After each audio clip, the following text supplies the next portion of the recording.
Tonight, from the White House to a jailhouse, Donald Trump surrenders to authorities in Georgia.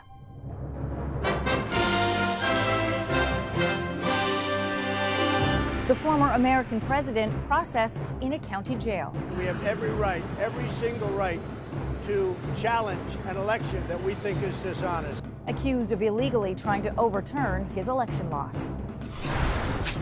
BC firefighters who lost their homes still fighting to save their community. It's making a huge difference in people's lives. While tensions rose at an evacuation zone blockade and flooding swallowed neighborhoods in southwestern Ontario. Plus, parents doing the math on back-to-school spending. I've given them a budget this year, which is unfortunate. Chalking up another rising expense for Canadians.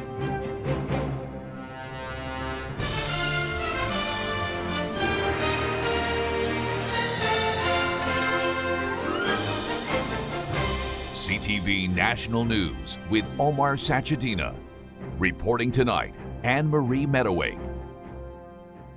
Good evening. It is another unprecedented moment in U.S. political history.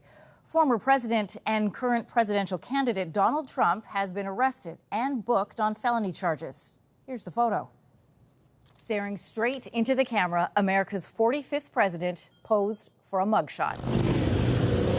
Donald Trump then left the Georgia jail for a flight home, but not before repeating his claims he's done nothing wrong. What has taken place here is a travesty of justice. We did nothing wrong. I did nothing wrong, and everybody knows it. Today's appearance marked the fourth indictment this year for Trump and the first for the American people. CTV's Washington bureau chief Joy Malbin has the latest. Arriving in Georgia on board his private jet, Donald Trump's motorcade made its way to the Fulton County Jail, where police were on high alert. The former president booked on racketeering and conspiracy charges. And here, this remarkable image, the presidential mugshot. In custody, Trump was read his rights, weighed, fingerprinted, and released on a $200,000 bond. He's accused of leading a criminal enterprise to overturn his 2020 election loss in Georgia. Beefing up his legal team, hiring Steve Sato, described as a courtroom warrior who's defended singers like T.I. and Usher. 11 of Trump's 18 co-defendants have surrendered, posting bail, including Mark Meadows, Trump's former chief of staff. With scores of supporters outside, Trump's grip on the party is still strong. They tried to impeach him twice. Now they've tried to indict him 4 times. They're trying to eliminate him from the ballot box. With a 40-point lead over his closest rivals, some argue Trump won last night's Republican primary debate, and he wasn't even there. If former President Trump is convicted, would you still support him as your party's choice? All hands went up except 2 candidates, former governors Asa Hutchinson and Chris Christie. Whether or not you believe that the criminal charges are right or wrong, the conduct is beneath the office of President of the United States. Trump faces legal battles in 4 different cases, 91 criminal charges in all. The January 6 Capitol attack, plotting to steal the election, concealing classified documents at his Florida home, and falsifying business statements to pay off an adult film star. Trump's booking at the jail took all of 20 minutes. Before leaving the Atlanta airport, he called the charges against him a travesty. I really believe this is a very sad day for America. This should never happen. If you challenge an election, you should be able to challenge an election. A speedy trial has already been set for one of the defendants in October, but Trump's lawyers say that's way too early for the former president, who wants all his trials delayed until after the 2024 presidential election. Anne-Marie? Thank you, Joy.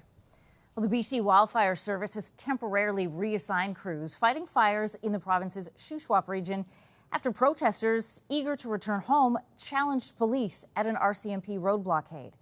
This comes as firefighters in the Okanagan Valley battle to save their community, even though some of them have already lost their own homes. CTV's Vanessa Lee reports. The tireless fight on the front lines is now in its 2nd week, determined as ever to save their community, even though for some, their most cherished place is gone. 13 firefighters lost homes in Kelowna, more than half of the Wilson's Landing Fire Department. They didn't just fold up and go cry because they lost everything they owned in the world. They continued to fight their neighbors' houses to try and save as much as possible. And that's not normal. That's a dedication above and beyond. As members of a paid on-call department, they have jobs and aren't obligated to rush towards danger. One has sustained burns to the face. Another has suffered a broken wrist. As evacuation orders slowly lift, they say they won't rest until everyone is home. What are you most nervous about? Unexpected weather condition. If something comes that we're not expecting at this point, then the fire could wake up again. The duty of the RCMP is to enforce the laws. Firefighters were pulled from the North Shuswap area late last night as community tensions escalated into a confrontation with RCMP manning a roadblock into an evacuation zone. The group left peacefully and no one was arrested. There are still residents throughout these communities that think that they can do better. You can't. And if we have to take an entire apparatus out of service with 4 firefighters to go rescue someone, which we will do, that apparatus is not fighting a fire. It's not being used effectively. Their efforts aren't in vain. Firefighters have been able to save at least 3,000 homes. I think I'm gonna probably cry. Including Marnie Endersby's. She says she had a panic attack as she watched this backyard surveillance video live. A firefighter is seen battling the flames with a garden hose. Words can't express how grateful that we truly are for him, and just that if he ever thinks his work's going unnoticed, it's definitely not. It's making a huge difference in people's lives. And I'm going to be framing his photo and putting it up in our house as a memory of the blessing that we received. People have been coming to the fire station to say thank you to their heroes, who say it could be weeks before they can let their guard down. Anne-Marie. It's a huge gratitude you can feel tonight. Thanks, Vanessa. In the Northwest Territories, today and tomorrow are critical in reducing the wildfire threat to the capital. I know residents have been seeing, blue skies, sunny. It was hot yesterday. It's hot today. It's going to be hot tomorrow. But those are actually not great things for the fire. With little rain in the forecast, officials say flare-ups and fire burning through treetops are expected. With the firefighting efforts on the ground and in the air, the flames have been held at bay. Strong winds and hot, dry conditions are hampering firefighting efforts in Greece. There are more than 100 wildfires burning in that country, more than 2/3 of them starting in the last day alone. At least 20 people have died. Arson has been blamed for some of the fires, and there have been arrests. There's an ongoing investigation into what brought down a private jet over Russia. A mercenary leader who had at one point turned on Vladimir Putin was on the passenger list. Well, today the Russian president spoke about the crash, even as suspicions grew about his potential involvement. CTV's Judy Trin reports. Russian police arrived to protect a crash site, allowing aviation experts to probe what caused a private jet carrying Evgeny Prigozhin to nosedive into the ground. In Moscow, President Vladimir Putin promised a full investigation and offered condolences. Putin called the founder of the Wagner Group a talented businessman who made mistakes. In June, Prigozhin used his private militia to march on Moscow. It's a mistake that could also be a motive for a crime. It's likely Prigozhin was killed. We're continuing to assess the situation. The U.S. Pentagon has ruled out a surface-to-air missile, but Western intelligence sources point to the likelihood of an explosion on board the plane before its fatal plunge. But the truth may not come out. I would think that the Russians will basically give the information that Putin wants. Like the wreckage, Wagner's future could be in pieces. Before his death, Prigozhin boasted he controlled 25,000 soldiers for hire. Just 3 days ago, Prigozhin released a video of his recruiting efforts in Africa. Many of his mercenaries helped Russia take territory in Ukraine. Now, not only is Prigozhin dead, but so is 6 of his lieutenants. Today, Ukraine's president denied responsibility, but we all know who did it, Vladimir Zelensky said. Ukraine is counting on winning ultimately because Russia will not be able to stand the political impact of military setbacks. It's unclear if the Russian mercenaries who fought in Ukraine will return to the front lines. Most were granted asylum in Belarus after participating in June's attempted coup. Anne-Marie. Thank you, Judy. Well, Vladimir Putin also spoke of a new world order when he remotely addressed a powerful economic bloc that's about to get bigger. BRICS, which includes Brazil, Russia, India, China, and South Africa, has invited 6 more countries to join, including Saudi Arabia and Iran. It's the group's first expansion in 13 years and is expected to give it even more global clout. Well, neighbors in East Asia are on edge after Japan started releasing radioactive water from Fukushima into the Pacific Ocean. It's a polarizing move that has prompted protests and a blanket ban on Japanese seafood. CTV's Annie Bergeron-Oliver with the risks and the reasoning. With the turn of a key, treated radioactive water flowed out of Japan's wrecked Fukushima nuclear plant, the start of a controversial 30-year plan to release some 1.34 million tons of water, enough to fill 500 Olympic-sized swimming pools into the Pacific Ocean. It's a little disappointing, the news, and now they've been talking about this for well over 5 years, and it seems like the expedient thing to do. It's less expensive to put it in a pipe. Japan argues it has no choice, that the massive tanks used to store the water that cooled reactors destroyed during Fukushima's triple meltdown in 2011 are nearly full and must be emptied as part of a plan to decommission the plant. The government says its powerful filtration system removes most radioactive material, bringing the treated water to safe levels. At any other nuclear site around the world, this would be called a routine release of very low-level radioactivity. But because it's Fukushima, it's obviously causing all this concern. But while the International Atomic Energy Agency says the impact on people and the environment is negligible, many environmental groups say the risk isn't zero. The Environment Minister says Canada will monitor the situation. I think we remain, and I think a lot of people remain concerned. China's pushback, meanwhile, was swift and severe. An immediate ban on all Japanese seafood products. And its foreign ministry warned Japan's selfish interests could cause secondary harm to the local people and the world. The protest, not just from officials, but from environmentalists.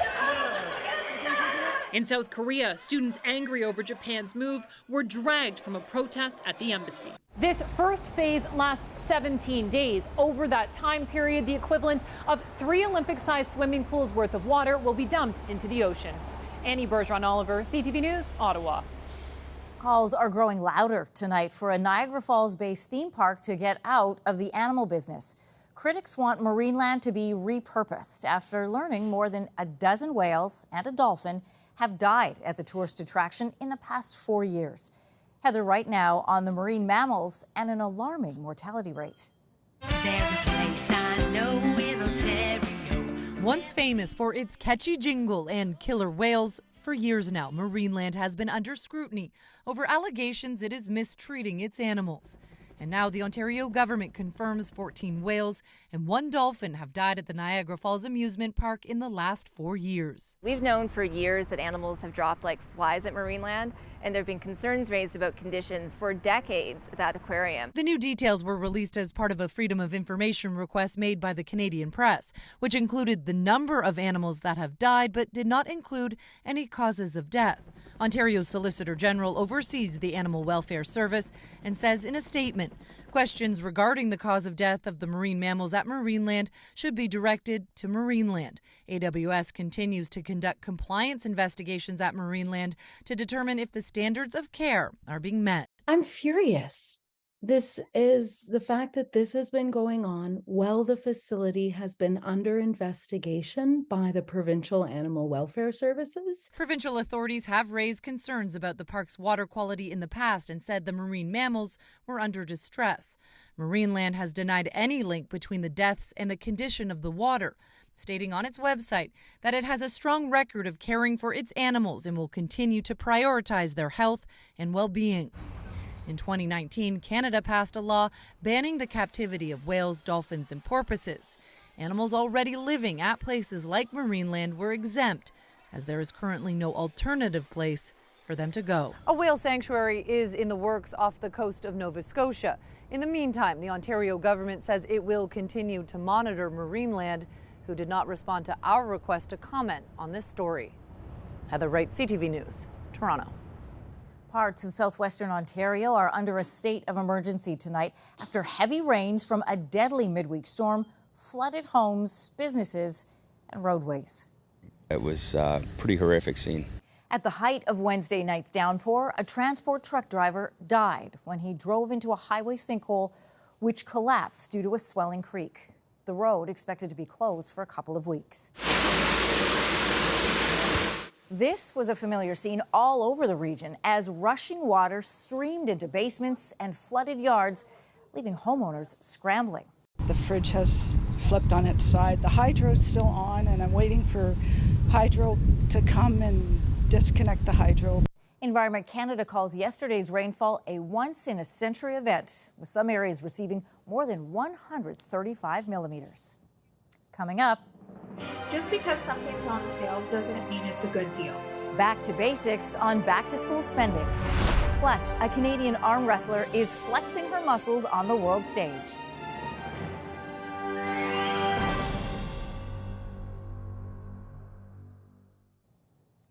Ottawa's corporate ethics watchdog has started investigating complaints relating to forced labor against 3 big retailers.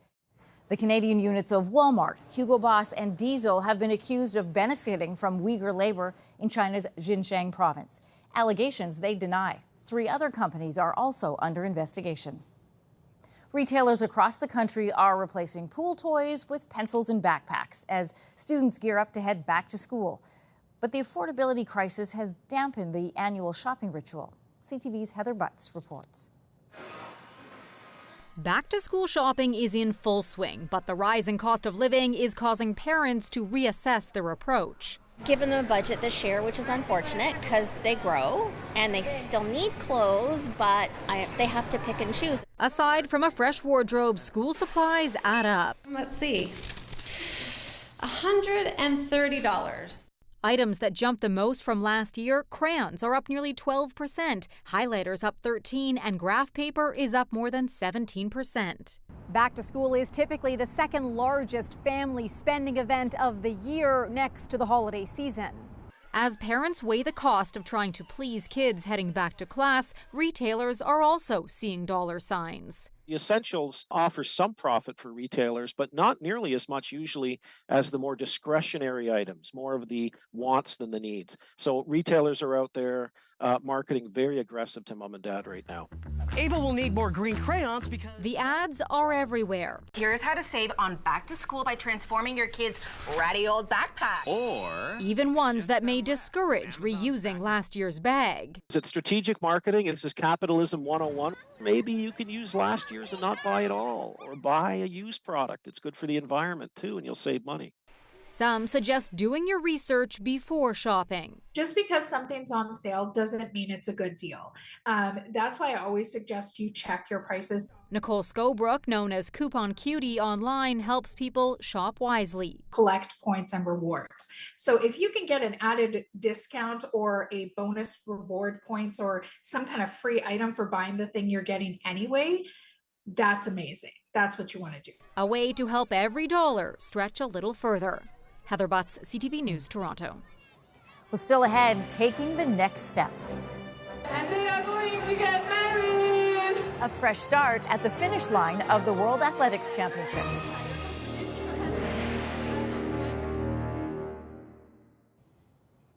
FIFA, the governing body of international soccer, launched an investigation today into a controversial incident at Sunday's Women's World Cup final involving the president of Spain's Soccer Federation. Luis Rubiales was heavily criticized after he kissed Spanish player Jenny Hermoso on the lips during the medal ceremony after her team's gold medal win. Rubiales later apologized, but there are reports tonight that he will resign tomorrow.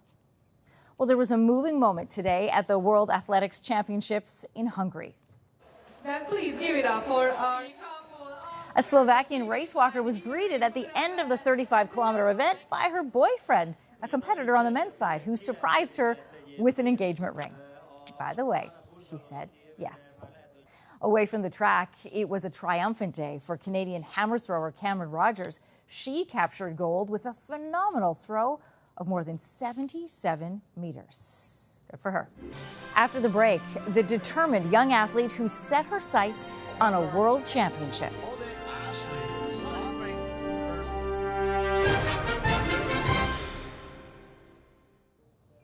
A Canadian is about to enter a global arms race of sorts. The World Arm Wrestling Championship is getting underway in Kazakhstan. Ontario's Ursula Askey is hoping to add that title to a series of major victories in the sport. CTV's Donna Sound caught up with her before she headed overseas. Ursula Askey is on her way up in the world of competitive arm wrestling. My forearm. The 20-year-old trains relentlessly in a sport that takes a lot of upper body strength. But I usually bunch up this just to replicate a hand. Her father, Jay, started her in the sport when she was 15 after seeing her take on her brother. My brother and I would kind of spar on the table, and he was 18, I was 15. I was giving my older brother some trouble. He built this bench at their home in Hamilton so they could practice. Soon after, Ursula started competing. We found a local tournament online. We competed, I got second place, amazing. From there, she was hooked. I said, you're going to be a champion. A local arm wrestling club reached out and said they wanted her to join. Every single weekend, Sundays, I woke up at 8 a.m., competed at 10 a.m. or practice, and drove home at 11:30. And I did that for a year, and then before I know it, there's more clubs, more practices. Time went by, and 5 years later, I'm still competing. There's a lot of technique in arm wrestling. The number one safety thing with arm wrestling is that you always look at your hand, whether you're losing or whether you're winning. And rules. If you lift your elbow up during a match, that's a foul. If you lift it at the front, side, back, that's a foul. Askey has already won many medals and trophies and won her first national championship in 2019. I pulled in the juniors. It was my first nationals and first gold, so 2-1. She is now on her way to Kazakhstan to compete in the World Championships representing Canada. She paid for the trip herself because there was no government funding. I would very much appreciate it if they acknowledged it a little more as a serious sport, serious competition that us Canadians want to compete at a world level. Pulling for a win and the bragging rights of being the best arm wrestler in the world. Donna Sound, CTV News, Hamilton. And we wish her well. I'm Anne-Marie Medawake for Omar and all of us at CTV National News. Thank you for watching. We'll see you again tomorrow.